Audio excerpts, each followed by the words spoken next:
I am that. Talks with Nisargadatta Maharaj.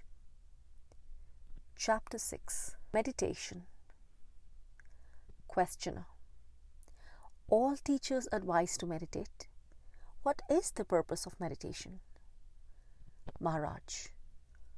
We know the outer world of sensations and actions, but of our inner world of thoughts and feelings, we know very little.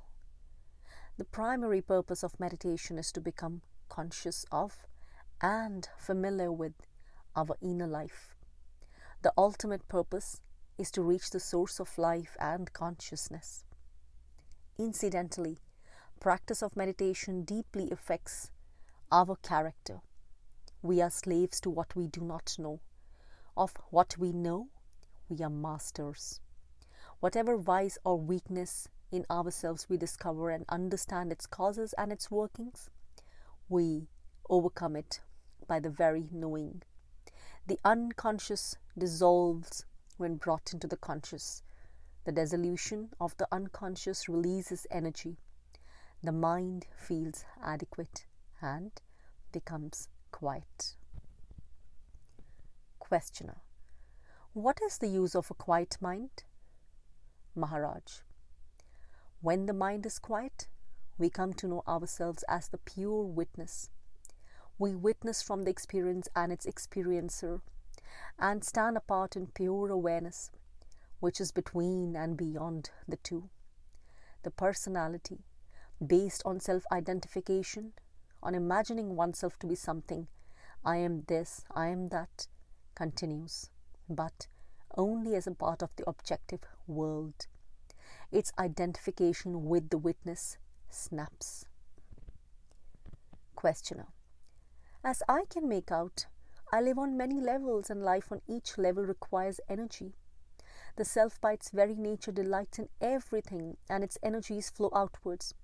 Is not the purpose of meditation to dam up the energies on the higher levels or to push them back and up so as to enable the higher levels to prosper also? Maharaj. It is not so much the matter of levels as of gunas, qualities. Meditation is a sattvic activity and aims at complete elimination of tamas, inertia, and rajas, motivity.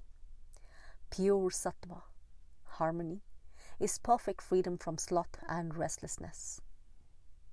Questioner. How to strengthen and purify the sattva? Maharaj. The sattva is pure and strong always. It is like the sun.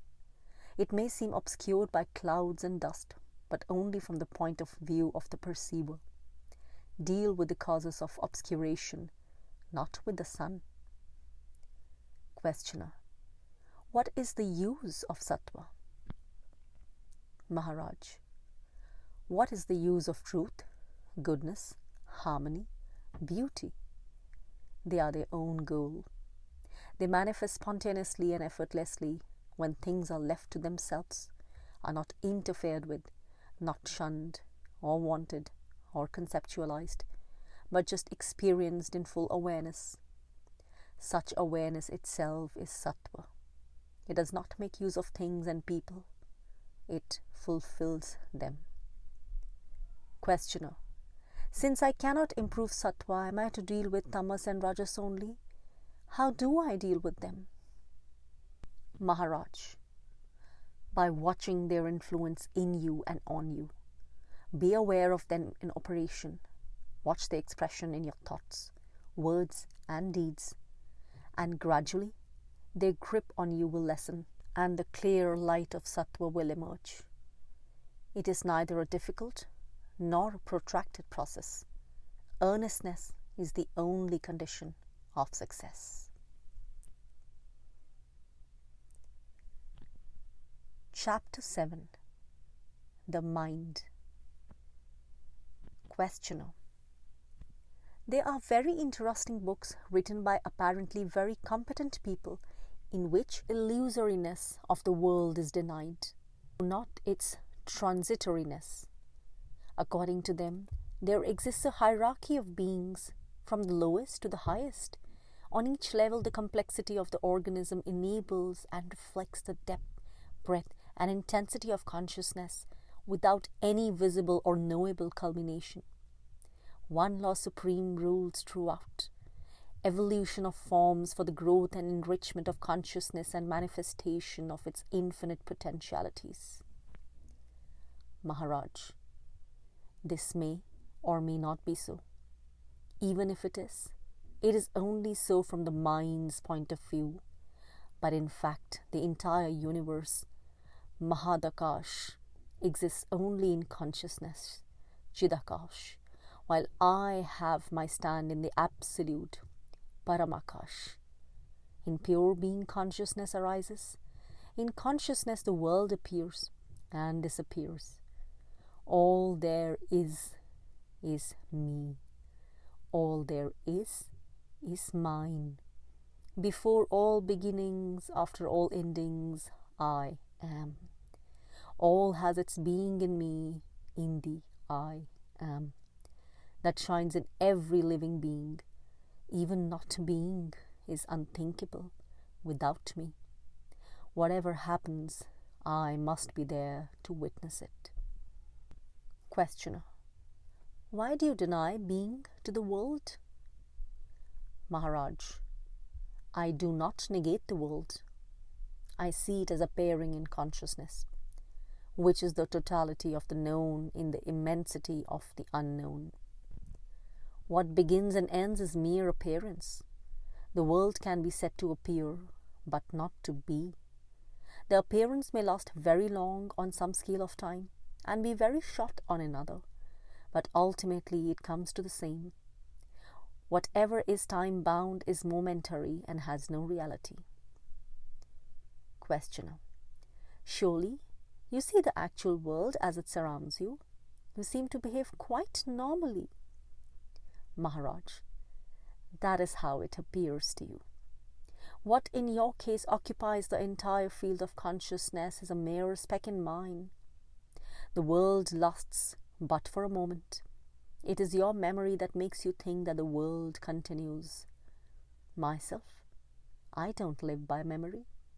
I see the world as it is, a momentary appearance in consciousness. Questioner: in your consciousness? Maharaj: all idea of me and mine, even of I am, is in consciousness. Questioner: is then your absolute being, Paramakash, unconsciousness? Maharaj: the idea of unconsciousness exists in consciousness only. Questioner: then how do you know you are in the supreme state? Maharaj: because I am in it. It is the only natural state. Questioner: can you describe it? Maharaj: only by negation, as uncaused, independent, unrelated, undivided, uncomposed, unshakable, unquestionable, unreachable by effort. Every positive definition is from memory and therefore inapplicable. And yet my state is supremely actual and therefore possible, realizable, attainable. Questioner: are you not immersed timelessly in an abstraction? Maharaj: abstraction is mental and verbal and disappears in sleep or swoon. It reappears in time. I am in my own state, Swarup, timelessly in the now. Past and future are in the mind only. I am now. Questioner: the world too is now. Maharaj: which world? Questioner: the world around us. Maharaj: it is your world you have in mind, not mine. What do you know of me, when even my talk with you is in your world only? You have no reason to believe that my world is identical with yours. My world is real, true, as it is perceived, while yours, appears and disappears according to the state of your mind. Your world is something alien and you are afraid of it. My world is myself. I am at home. Questioner. If you are the world, how can you be conscious of it? Is not the subject of consciousness different from its object? Maharaj. Consciousness and the world appear and disappear together. Hence, they are two aspects of the same state. Questioner. In sleep I am not, and the world continues. Maharaj. How do you know? Questioner. On waking up I come to know. My memory tells me. Maharaj. Memory is in the mind. The mind continues in sleep. Questioner. It is partly in abeyance. Maharaj. But its world picture is not affected. As long as the mind is there, your body and your world are there. Your world is mind-made, subjective, enclosed within the mind, fragmentary, temporary, personal, hanging on the thread of memory. Questioner. So is yours. Maharaj. Oh no.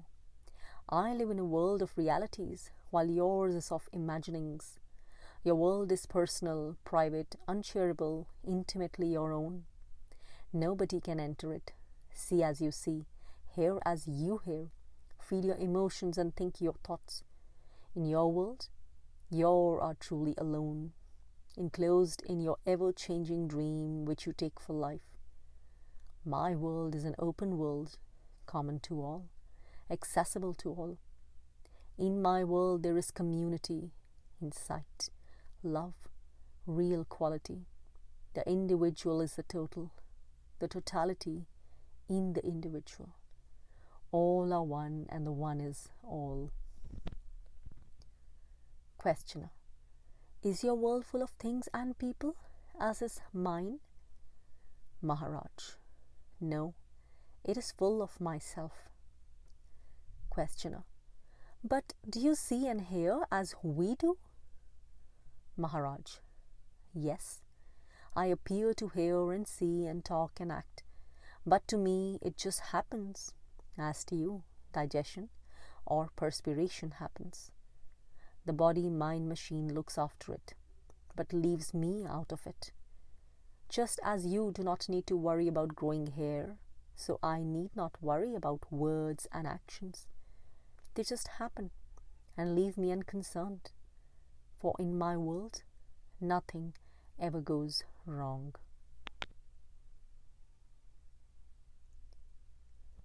Chapter 8. The Self Stands Beyond Mind.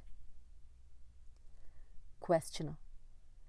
As a child, fairly often I experienced states of complete happiness verging on ecstasy. Later they ceased, but since I came to India, they reappeared, particularly after I met you.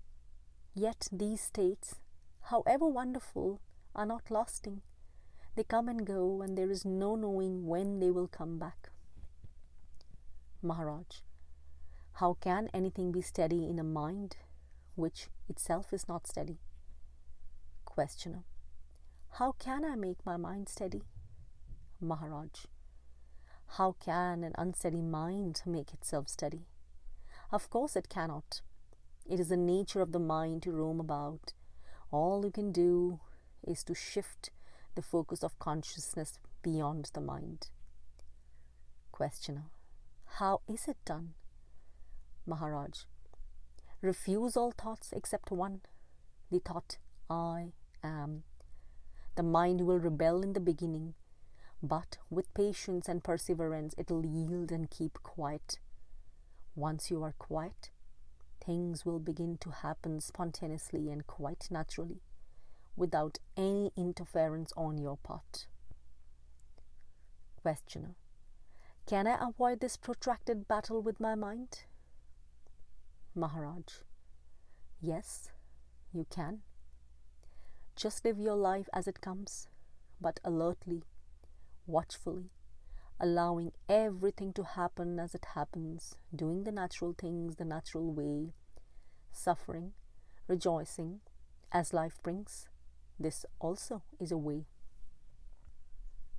Questioner: well, then I can as well marry, have children, run a business, be happy. Maharaj: sure, you may or may not be happy. Take it in your stride. Questioner: yet I want happiness. Maharaj: true happiness cannot be found in things that change and pass away. Pleasure and pain alternate inexorably. Happiness comes from the self and can be found in the self only. Find your real self, Swarup, and all else will come with it. Questioner: if my real self is peace and love, why is it so restless? Maharaj: it is not your real being that is restless, but its reflection in the mind appears restless, because the mind is restless. It is just like the reflection of the moon in the water stirred by the wind. The wind of desire stirs the mind, and the me, which is but a reflection of the self in the mind, appears changeful. But these ideas of movement, of restlessness, of pleasure and pain are all but in the mind. The self stands beyond the mind, aware but unconcerned. Questioner: how to reach it? Maharaj: you are the self, here and now. Leave the mind alone, stand aware and unconcerned, and you will realize that to stand alert but detached, watching events come and go, is an aspect of your real nature. Questioner: what are the other aspects? Maharaj: the aspects are infinite in number. Realize one, and you will realize all. Questioner: tell me something that would help me. Maharaj: you know best what you need. Questioner: I am restless. How can I gain peace? Maharaj: for what do you need peace? Questioner: to be happy. Maharaj: are you not happy now? Questioner: no, I am not. Maharaj: what makes you unhappy? Questioner: I have what I don't want, and I want what I don't have. Maharaj: why don't you invert it? Want what you have and care not for what you don't have. Questioner: I want what is pleasant and don't want what is painful. Maharaj: how do you know what is pleasant and what is not? Questioner: from past experience, of course. Maharaj: guided by memory, you have been pursuing the pleasant and shunning the unpleasant. Have you succeeded? Questioner: no, I have not. The pleasant does not last. Pain sets in again. Maharaj: which pain? Questioner: the desire for pleasure, the fear of pain, both are states of distress. Is there a state of unalloyed pleasure? Maharaj: every pleasure, physical or mental, needs an instrument. Both the physical and mental instruments are material. They get tired and worn out. The pleasure they yield is necessarily limited in intensity and duration. Pain is the background of all your pleasures. You want them because you suffer. On the other hand, the very search for pleasure is the cause of pain. It is a vicious circle. Questioner: I can see the mechanism of my confusion, but I do not see my way out of it. Maharaj: the very examination of the mechanism shows the way.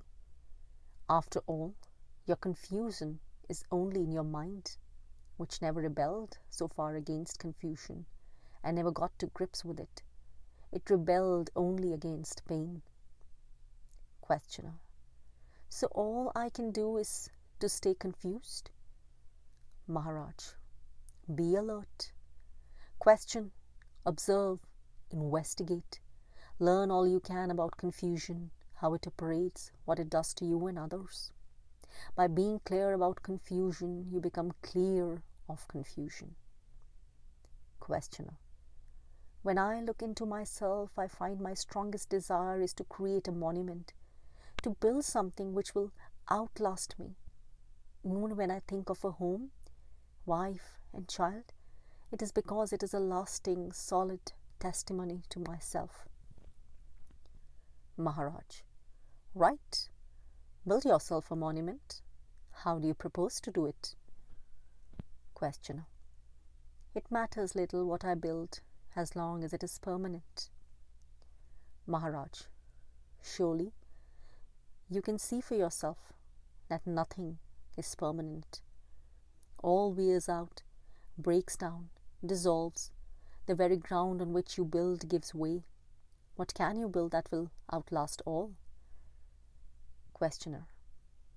Intellectually, verbally, I am aware that all is transient. Yet, somehow my heart wants permanency. I want to create something that lasts. Maharaj. Then you must build it of something lasting. What have you that is lasting? Neither your body nor mind will last. You must look elsewhere. Questioner. I long for permanency, but I find it nowhere. Maharaj. Are you, yourself, not permanent? Questioner. I was born. I shall die. Maharaj. Can you truly say you were not before you were born? And can you possibly say when dead, now I am no more? You cannot say from your own experience that you are not. You can only say, I am. Others too cannot tell you, you are not. Questioner. There is no I am in sleep. Maharaj. Before you make such sweeping statements, examine carefully your waking state. You will soon discover that it is full of gaps. When the mind blanks out, notice how little you remember even when fully awake. You cannot say that you were not conscious during sleep. You just don't remember. A gap in memory is not necessarily a gap in consciousness. Questioner. Can I make myself remember my state of deep sleep? Maharaj. Of course. By eliminating the intervals of inadvertence during your waking hours, you will gradually eliminate the long interval of absent-mindedness, which you call sleep. You will be aware that you are asleep. Questioner. Yet, the problem of permanency, of continuity of being, is not solved. Maharaj. Permanency is a mere idea, born of the action of time. Time again depends on memory. By permanency, you mean unfailing memory through endless time. You want to eternalize the mind, which is not possible. Questioner. Then, what is eternal? Maharaj. That which does not change with time. You cannot eternalize a transient thing. Only the changeless is eternal. Questioner. I am familiar with the general state of what you say. I do not crave for more knowledge. All I want is peace. Maharaj. You can have for the asking all the peace you want. Questioner. I am asking. Maharaj. You must ask with an undivided heart and live an integrated life. Questioner. How? Maharaj. Detach yourself from all that makes your mind restless. Renounce all that disturbs its peace. If you want peace, deserve it. Questioner. Surely Everybody deserves peace. Maharaj, only those deserve it who don't disturb it. Questioner, in what way do I disturb peace? Maharaj, by being a slave to your desires and fears. Questioner, even when they are justified? Maharaj, emotional reactions born of ignorance or inadvertence are never justified. Seek a clear mind and a clean heart. All you need is to keep quietly alert, inquiring into the real nature of yourself. This is the only way to peace. Chapter 9. Responses of Memory. Questioner, some say the universe was created. Others say that it always existed and is forever undergoing transformations. Some say it is subject to eternal laws. Others deny even causality. Some say the world is real. Others that it has no being whatsoever. Maharaj, which world are you inquiring about? Questioner, the world of my perceptions, of course. Maharaj, the world you can perceive is a very small world indeed. All it is entirely private. Take it to be a dream and be done with it. Questioner, how can I take it to be a dream? A dream does not last. Maharaj, how long will your own little world last? Questioner, after all, my little world is but a part of the total. Maharaj, is not the idea of a total world a part of your personal world? The universe does not come to tell you that you are a part of it. It is you who have invented a totality to contain you as a part.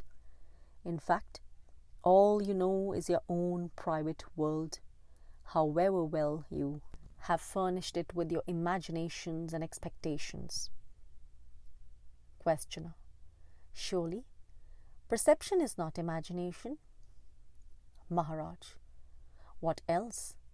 Perception is recognition, is it not? Something entirely unfamiliar can be sensed, but cannot be perceived. Perception involves memory. Questioner, granted, but memory does not make it illusion? Maharaj, perception, imagination, expectation, anticipation, illusion, all are based on memory.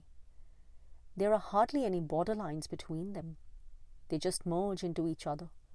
All are responses of memory. Questioner, still, memory is there to prove the reality of my world. Maharaj, how much do you remember? Try to write down from memory. What were you thinking, saying and doing on the 30th of last month? Questioner, yes, there is a blank. Maharaj, it is not so bad. You do remember a lot. Unconscious memory makes the world in which you live so familiar. Questioner, admitted that the world in which I live is subjective and partial. What about you? In what kind of world do you live? Maharaj, my world is just like yours. I see, I hear, I feel, I think, I speak and act in a world I perceive just like you. But with you it is all, with me it is almost nothing. Knowing the world to be part of myself, I paid no more attention than you pay to the food you have eaten. While being prepared and eaten, the food is separate from you and your mind is on it. Once swallowed, you become totally unconscious of it. I have eaten up the world and I need not think of it anymore. Questioner, don't you become completely irresponsible? Maharaj, how could I? How can I hurt something which is one with me? On the contrary, without thinking of the world, whatever I do will be of benefit to it. Just as the body sets itself right unconsciously, so am I ceaselessly active in setting the world right. Questioner, nevertheless, You are aware of the immense suffering of the world? Maharaj: Of course I am, much more than you are. Questioner: Then what do you do? Maharaj: I look at it through the eyes of God and find that all is well. Questioner: How can you say that all is well? Look at the wars, the exploitation, the cruel strife between the citizen and the state. Maharaj: All these sufferings are man-made, and it is within man's power to put an end to them. God helps by facing man with the results of his actions and demanding that the balance should be restored. Karma is the law that works for righteousness. It is the healing hand of God.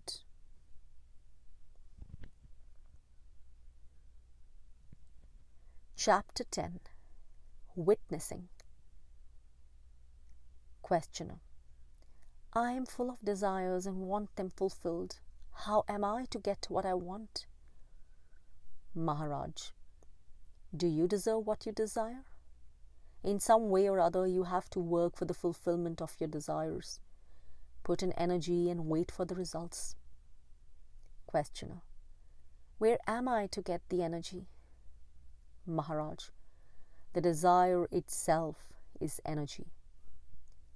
Questioner: Then why does not every desire get fulfilled?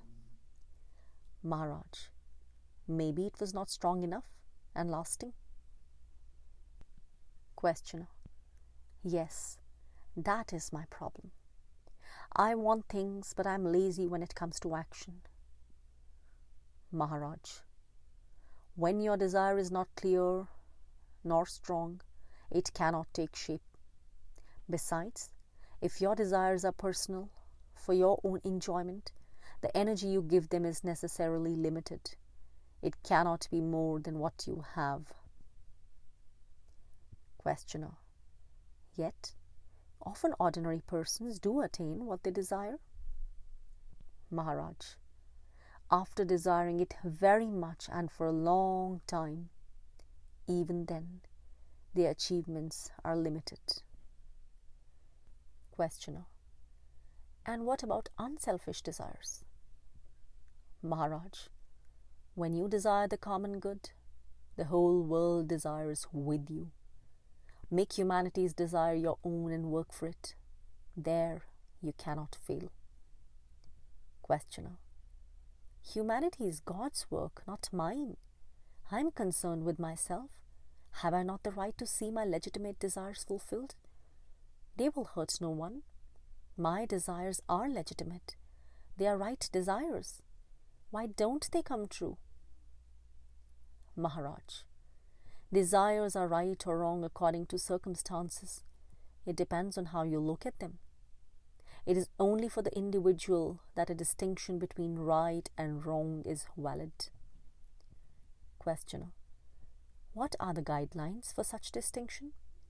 How am I to know which of my desires are right and which are wrong? Maharaj: In your case, desires that lead to sorrow are wrong and all those which lead to happiness are right. But you must not forget others. Their sorrow and happiness also count. Questioner: Results are in the future. How can I know what they will be? Maharaj: Use your mind. Remember, observe. You are not different from others. Most of the experiences are valid for you too. Think clearly and deeply. Go into the entire structure of your desires and their ramifications. They are a most important part of your mental and emotional makeup and powerfully affect your actions. Remember, you cannot abandon what you do not know. To go beyond yourself, you must know yourself. Questioner: What does it mean to know myself? By knowing myself, what exactly do I come to know? Maharaj: All that you are not. Questioner: And not what I am? Maharaj: What you are, you already are. By knowing what you are not, you're free of it and remain in your own natural state. It all happens quite spontaneously and effortlessly. Questioner: and what do I discover? Maharaj: you discover that there is nothing to discover. You are what you are, and that is all. Questioner: but ultimately, what am I? Maharaj: the ultimate denial of all, you are not. Questioner: I do not understand. Maharaj: it is your fixed idea that you must be something or other that blinds you. If you trust me, believe when I tell you that you are the pure awareness that illumines consciousness and its infinite content. Realize this and live accordingly. If you do not believe me, then go on within, inquiring, what am I? Or focus your mind on I am, which is pure and simple being. Questioner: on what does my faith in you depend? Maharaj: on your insight into other people's hearts. If you cannot look into my heart, look into your own.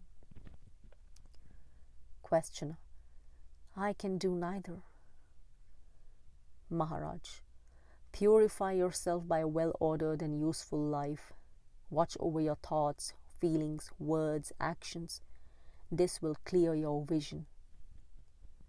Questioner: must I not renounce everything first and live a homeless life? Maharaj: you cannot renounce. You may leave your home and give trouble to your family, but attachments are in the mind and will not leave you until you know your mind in and out. First things first, know yourself. All else will come with it. Questioner: but you already told me that I am the supreme reality. Is it not self-knowledge? Maharaj: of course you are the supreme reality, but what of it? Every grain of sand is God. To know it is important, but that is only the beginning. Questioner: well, you tell me that I am the supreme reality. I believe you. What next is there for me to do? Maharaj: I told you already. Discover all you are not. Body, feelings, thoughts, ideas, time, space, being and not being, this or that. Nothing concrete or abstract you can point out is you. A mere verbal statement will not do. You may repeat a formula endlessly without any result whatsoever. You must watch yourself continuously, particularly your mind, moment by moment, missing nothing. This witnessing is essential for the separation of the self from the not self. Questioner: the witnessing, is it not my real nature? Maharaj: for witnessing, there must be something else to witness. We are still in duality. Questioner: what about witnessing the witness, awareness of awareness? Maharaj: putting words together will not take you far. Go within and discover what you are not. Nothing else matters.